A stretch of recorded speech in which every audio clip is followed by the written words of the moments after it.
नमस्कार दोस्तों, स्वागत है आपका अपने चैनल में। आज हम लोग बात करने वाले हैं पेशेंस के बारे में। पेशेंस क्या? धैर्य की परीक्षा बार बार ली जाती है। आपके जीवन में भी कई बार ऐसे रामायण हो या महाभारत हो, आपको कष्ट दे करके आपको एग्जाम देना पड़ता है।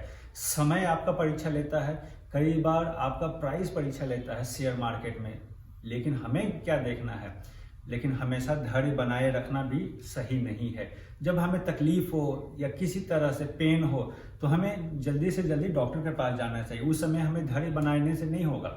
सेम जब जिस तरह से हमें अब देखना क्या है कि शेयर मार्केट में जब प्राइस गिरता है तो उस समय हमें देखना है कि क्या ये इसका रेसिस्टेंस है, क्या ये इसका सपोर्ट है, क्या यहाँ से ये वापस बाउंस बैक कर सकता है। अगर नहीं तो हमें जल्दी से जल्दी निकल जाना चाहिए, क्योंकि वहां पर धैर्य बनाने से हमें कोई फर्क नहीं पड़ता है। मैं आपको एक छोटा सा एग्जांपल देता हूं।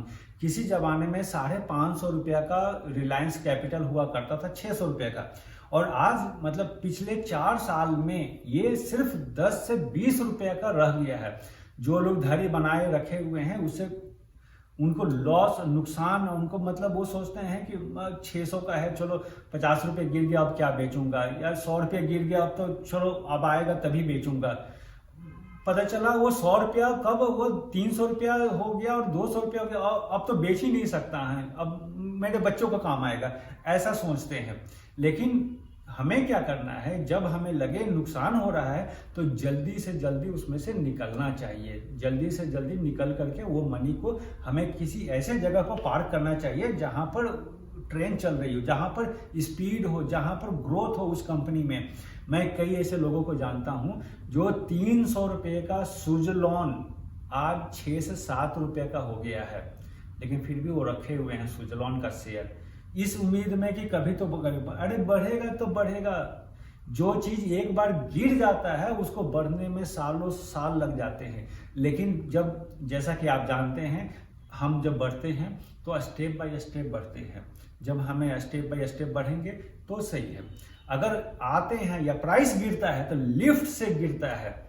अगर हमारे स्वास्थ्य, जब हम बीमार होते हैं, रिकवर करते हैं, तो एक एक दिन थोड़े थोड़े करके हम आगे बढ़ते हैं। लेकिन जब हम बीमार पड़ते हैं या एक्सीडेंट होता है या कुछ भी ऐसा अनहोनी होता है तो वो सडनली होता है, उस समय आपको बचने का मौका नहीं मिलता है। तो हमें क्या करना है? उसी दिन के लिए, उसी समय के लिए हमें समझदारी से काम लेना है। लेकिन धैर्य की परीक्षाएं ये मार्केट में बार बार होगी, और आज ही नहीं, आप ही नहीं, कई ऐसे ट्रेडर्स आते हैं ट्रेडर्स बन करके, और बाद में वो इन्वेस्टर बन जाते हैं। मान लीजिए आपने 100 रुपये का कोई शेयर खरीदा और बाद में वो 50 रुपये का हो गया, 20 रुपये का हो गया, तो वो एक्चुअली वो बेच के निकलते नहीं हैं। वो सोचते हैं कि चलो ये हमारा इन्वेस्टमेंट है। इन्वेस्टमेंट नहीं है ये जान जोखिम डालने वाली बात है, ये पैसा को बर्बाद करने वाली बात है। कोई इसमें आपको कभी भी वो रिकवर नहीं होगा।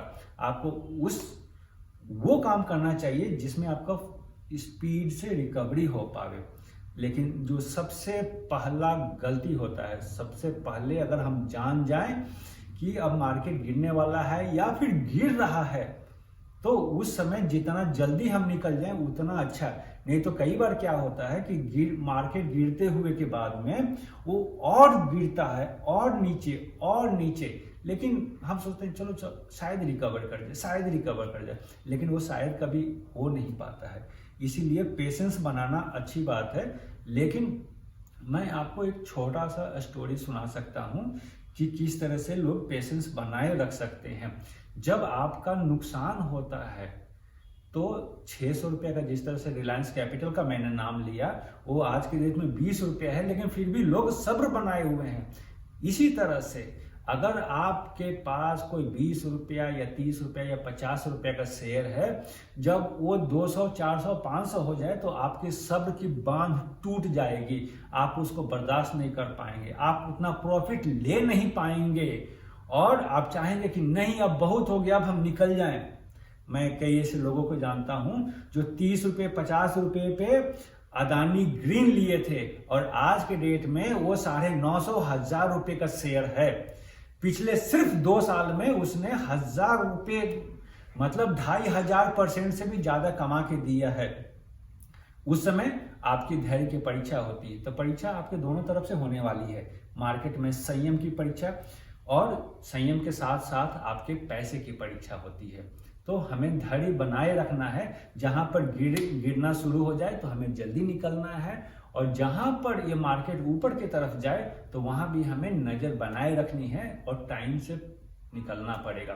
क्योंकि जब लग जाए कि अब मार्केट इसके विपरीत या इस इंडस्ट्री के विपरीत या उस सेक्टर के खिलाफ कुछ ऐसा हो रहा है तो हमें जल्दी से निकल जाना चाहिए। जैसा कि आप जानते हैं कोविड आया था, सारे लोग फार्मा में चले गए, फार्मा फार्मा फार्मा। अब देखिए फार्मा एक जाकर के एक सैचुरेटेड टाइम पर आ गया है। 400 450 रुपये का सन फार्मा आज लगभग 800 रुपये पे खड़ा है। 350 रुपये का जो लास्ट ईयर जनवरी में ग्लेम फार्मा था आज 700 रुपये पे है। तो आपको इस तरह से मतलब काम करना पड़ेगा, पेशेंस तो बनाना ही पड़ेगा, और नहीं तो ये मार्केट पेशेंस सिखा देगा। या फिर आप झुनझुना बजाते रह जाएंगे। आए थे झुनझुन वाला बनने के लिए और मार्केट आपको झुनझुना धरा देगा। तो पेशेंस के साथ ही आपको यहाँ पर टिक के रहना है। अगर आप कोई सपना देखते हैं तो एक दिन में सपना पूरा नहीं होता है कोई, उसके लिए हमें प्रैक्टिस करना पड़ता है, हमें मेहनत करना पड़ता है, हमें उसकी कोशिश करनी पड़ती है, लगातार कोशिश करनी पड़ती है, तब जा करके वो हमारा ड्रीम कंप्लीट होता है। ऐसा नहीं कि रात में हम सपना देकर सुबह उठ करके हम करोड़पति बन गए, नहीं। उसके लिए हमें स्टेप बाय स्टेप चलना पड़ेगा और पेशेंस के साथ चलना पड़ेगा। दोस्तों मैं यही चाहता हूं कि आप पेशेंस के साथ मार्केट में बने रहें और हर एक महीने 2 से 3% कमाने के लिए डटे रहें। कंपाउंड इंटरेस्ट का ताकत आपको पता चलेगा जब आप पेशेंस के साथ बने रहेंगे तब। और इस तरह से अगर आप हमसे कोई पर्सनली कोई क्वेश्चन पूछना चाहते हैं या हमसे जुड़ना चाहते हैं तो डिस्क्रिप्शन में मैं लिंक दे देता हूं और आप उससे हमें डायरेक्टली कनेक्ट होकर के टेलीग्राम पर क्वेश्चन पूछ सकते हैं। अगर आपने अभी तक अकाउंट ओपन नहीं किया है तो अकाउंट ओपन करने के लिए भी मैंने आपको डिस्क्रिप्शन में लिंक दूंगा, जिससे आप हमारे साथ जुड़ सकते हैं, ज्वाइन कर सकते हैं। तब तक के लिए आप अपना और अपने देश का ख्याल रखें। जय हिंद, जय भारत।